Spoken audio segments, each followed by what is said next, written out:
مولاي صل وسلم دائما أبدا على حبيبك خير الخلق كلهم مولاي صل وسلم Tapi mintakanlah pemimpin yang adil, karena kalau kau dapat pemimpin yang adil, satu negeri akan mendapatkan nikmatnya. Kalau dia buat program sholat subuh berjamaah, maka yang lain menjadi ikut. Kalau sudah penguasa ikut sholat, menggalakkan, mengajak, memakmurkan, memotivasi sampai ke bawah. Itu kata sosiolog muslim namanya Abdurrahman Ibnu Khaldun dari Tunisia. Ar-ra'iyah, rakyat ala dini mulukihim, mengikut agama penguasanya. Rakyat mengikut agama penguasanya. Kalau penguasanya hobi sholat berjamaah, rakyat ikut. Kalau penguasanya hobi dengan pengajian, rakyat ikut. Kalau penguasanya hobi dangdut TikTok, rakyat ikut. Paling mudah mengatur jamaah. Paling mudah mengatur jamaah. Yang susah itu adalah mengatur buaya itu mudah. Yang susah itu mengatur pawang-pawang buaya. Jamaah yang dimuliakan Allah Subhanahu wa taala, apa ciri Madinah? Yang pertama, salat berjamaah. Yang kedua, kontrol terhadap ekonomi umat. Umar bin Khattab malam-malam jalan Umar bin Khattab, dia dengar suara perempuan menyuruh anak gadisnya mencampur air susu dengan air putih. Campur. Kata anak perempuannya, kalau aku campur air susu dengan air putih ini, nanti Umar bin Khattab tahu macam mana? Mana Umar bin Khattab tahu? Dia tidur di rumah, di tengah malam dia sedang lelap tidur di rumah. Campur saja air susu kambing itu dengan air putih. Besok kita jual, kita akan untung dapat duit banyak. Ini pentingnya pemimpin mengirim telinga-telinga untuk mendengar apa kata masyarakat. Kalau mau, apa istilahnya pergi-pergi ini? Belusukan. Kalau mau belusukan macam Umar nih, belusukan surang, jangan bawa wartawan. Belusukan malam-malam surang, didanga, apa keluhan masyarakat. Campur saja air susu itu dengan air putih. Yang penting kita untung, besok dapat duit banyak. Tapi Umar mah, kata anak gadis, Umar tak akan tahu karena dia sedang tidur di rumah. Tapi apa jawab anak gadis itu? Umar boleh jadi sedang tidur di rumahnya, tapi ada yang tak tidur. La ta'khudhuhu sinatun wala naum. Dia yang tak mengantuk dan tidak tidur. Allah tahu bahwa kita malam ini mencampur air susu dengan air putih. Didengar Umar bin Khattab, dia ingat rumah ini. Besok pagi dia kumpulkan kepala dinas, kepala badan, kepala kantor. Malam tadi aku mendengar ada anak gadis yang tak mau mencampur air putih dengan air susu. Rumahnya di jalan ini, gang ini. Cari, ini perempuan solihah, mau aku nikahkan dengan anak raja, menjadi menantu Umar bin Khattab. Begitu pemimpin zaman dulu. Pemimpin zaman sekarang enggak ada perempuan solihah, cari biar kita pinang.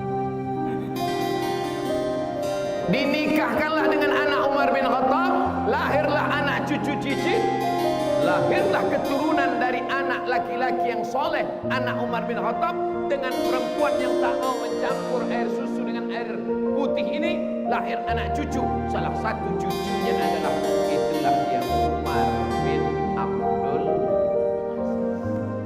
Kalau mau anak cucu, putra putri Minangkabau di masa akan datang bersih, maka ayahnya mesti bersih sebersih anak Umar bin Khattab, dan emaknya mesti suci sesuci perempuan yang tak mau mencampur makanannya karena takut haram.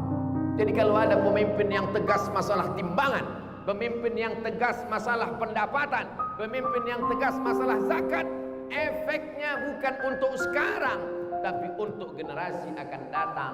lahirlah anak cucu generasi seperti Umar bin Abdul Aziz. Jadi berpikirnya itu bukan untuk hari ini. Kenapalah perlu diawasi timbangan-timbangan ini? Kenapa rumah-rumah potong ini mesti dikontrol?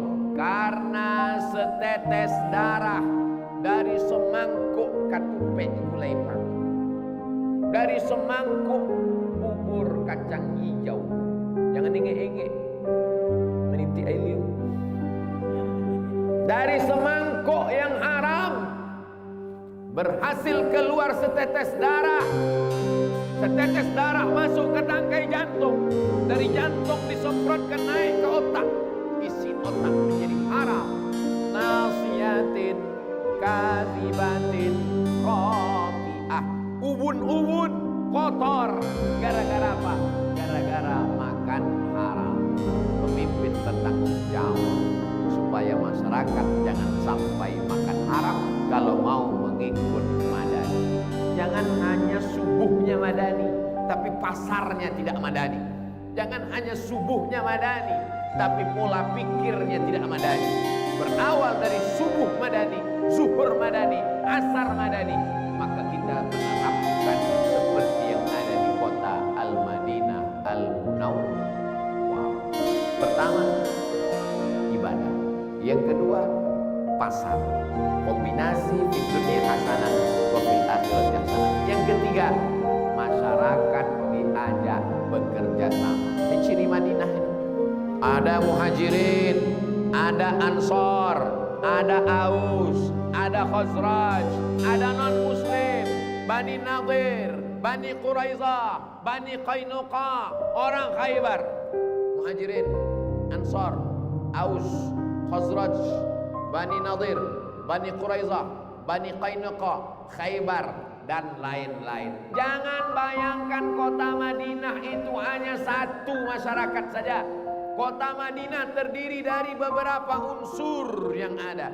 Apakah Nabi Muhammad SAW mengatakan hanya ini saja, hanya muhajirin saja? Tidak. Maka rekonsiliasi nasional. Begitu juga dengan Sumatera Barat. Bermacam magam, suku, etnis, agama. Banyak orang luar datang kemari, perantau. Maka kita bangun madani seperti konsep Nabi Muhammad SAW. Orang Islam dengan orang Yahudi punya kewajiban yang sama menjaga kota Madinah. Kalau ada orang luar kota Madinah yang datang dari Makkah ketika itu masih perang, merusak, maka kewajiban orang kota Madinah sama. Biaya perang ditanggung bersama. Kalau terjadi kekeliruan, kesalahan, yang disalahkan orang yang salah, jangan bawa-bawa komunitasnya. Tak boleh dia berkata, Aus, Khazraj, tak boleh. Tapi sebutlah namanya, Ahmad, Muhammad, Omar, Ali, Utsman. Tak boleh sebut secara keseluruhan. Memang orang Riau ini tak betul. Padahal yang salah cuma Abdul Somad. Mana boleh mengeneralisir, mensweeping. Itu salah satu ciri Al-Madinah Al-Munawwarah. Jadi subuh madani punya cabang-cabang yang amat sangat luas. Tidak hanya subuh, tapi semua berawal dari subuh. Kenapa subuh? Kalau sudah sholat subuhnya seperti sholat Jumat, maka insya Allah zuhur, asar, maghrib, dan isya. Apalagi tadi ada fatwa dari MUI Kota Padang bahwa sebelum sholat jarang, waktu sholat rapat, setelah sholat jarang lagi. Alhamdulillah sudah terlaksana. Di sebagian tempat sekarang kalau sholat pakai protokol COVID, tapi kalau acara pesta nikah jadi sholatnya mazhab COVID. 5 mazhab: Hanafi, Maliki, Syafi'i, Hambali, COVID. Jamaah yang dimuliakan Allah SWT, kalau ke masjid sholat bukan main ketatnya, tapi ke mall, tapi ke pasar. Bukan madani. Madani adalah mengikut sunnah Rasulullah sallallahu alaihi wasallam. Jangan ajarkan orang Minangkabau bagaimana bertetangga dengan Katolik, Protestan, Hindu, Buddha, Konghucu. Karena orang Minangkabau tersebar dari Sabang sampai Papua. Perjalanan tausiah ceramah saya di Pulau Sabang sampai ke Sorong, Fak-Fak, Raja Ampat, Kaimana. Begitu pesawat mendarat, turun di airport, langsung jamaah menyambut. Ustaz Somad, Ustaz Somad, Ustaz Somad. Apa orang Payakumbuh? Di Sorong, lama buat menuang di Yoto. 8 jam naik pesawat. 2 kali transit Jakarta Makassar. Kurang awak juga sus. Kenapa orang Minangkabau bisa hidup di berbagai macam suku, etnis dan agama? Karena dia bisa berinteraksi sosial. Dia bisa bercampur aduk dengan orang bagaimanapun. Tapi dia tidak hanya bisa menggabungkan diri dengan orang berbeda di tempat dia. Saya baru pulang dari Ambon, tausiah di Ambon, bertemu dengan tokoh-tokoh multi etnis, multi agama. Lalu kemudian datang sahabat saya, sama-sama di Mesir dulu. Rupanya dia tinggal di Ambon. Orang Padang Panjang. Di mana sekarang? Saya sudah di Ambon puluhan tahun. Bisa hidup. Dia tidak hanya bisa hidup di kampung orang, tapi kampung halamannya juga aman. Siapapun yang mau datang ke bumi Minangkabau, silakan. Ahlan wa sahlan. Ahlan wa sahlan. Ahlan keluarga. Kau datang kemari, kami anggap sebagai keluarga. Sahlan, mudah. Segala urusan dipermudah. Itu arti ahlan wa sahlan. Kalau sudah dianggap keluarga, semua keluarga. Abdul Somad di bumi Minangkabau dianggap sebagai keluarga. Kalau sudah keluarga, semua keluar, semua mudah. Orang berdatangan, kami datang menyambut keluarga kami. Sahlan, mudah, urusanmu mudah, wahai Abdul Somad.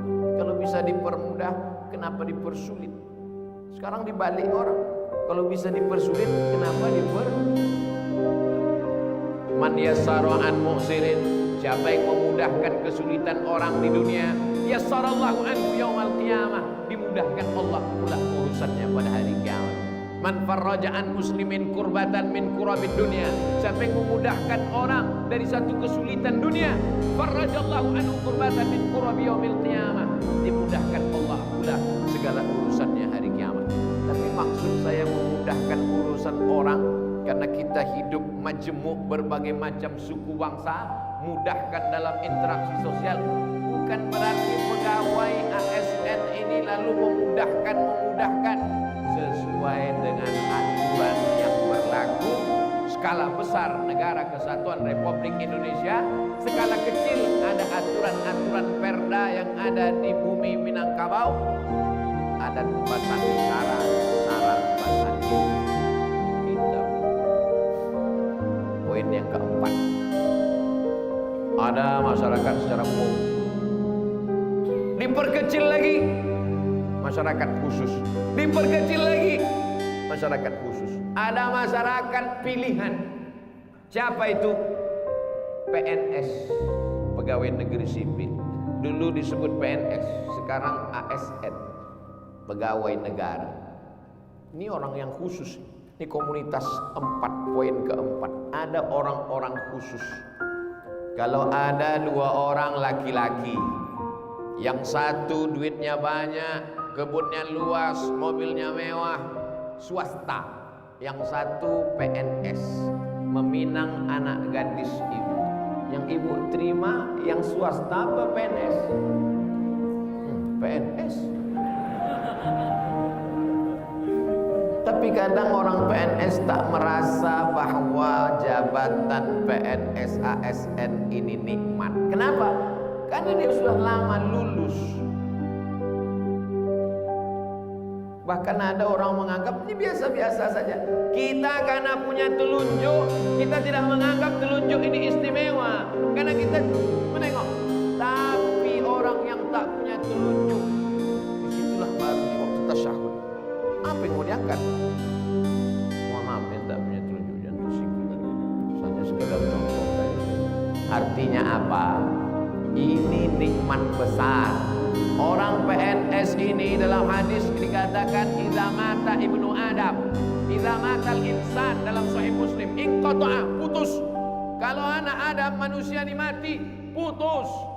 Tapi PNS gajinya tak putus. Itu maka orang berlomba-lomba mau dapat bapak PNS. Kalau bapak mati, gaji masih ngalir, Pak. Pensiun. Senyum-senyum itu di balik masker.